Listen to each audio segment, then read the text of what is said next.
मेरे प्यारे आका सल्लल्लाहु अलैहि वसल्लम फरमाते हैं अना खातमुन नबीयीना ला नबिया बादी। कभी अपनी प्यारों से मोहब्बत करते हुए फरमाते हैं लौ कान बादी नबीयुन लकाना उमर।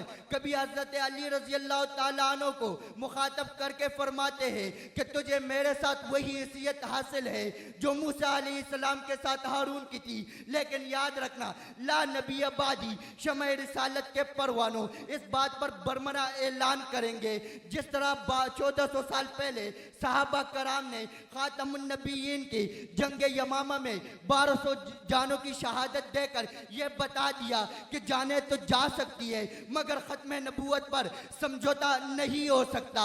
सर दे दिया मगर कभी सर झुकाया नहीं, सर दे दिया मगर कभी सर झुकाया नहीं। सिद्दीक ने नबी के बाद नबी को माना नहीं, सिद्दीक ने नबी के बाद नबी को माना नहीं। अगर होता खत्म नबूवत पर समझौता, अगर होता खत्म नबूवत पर समझौता तो यमामा का मैदान खाली न होता।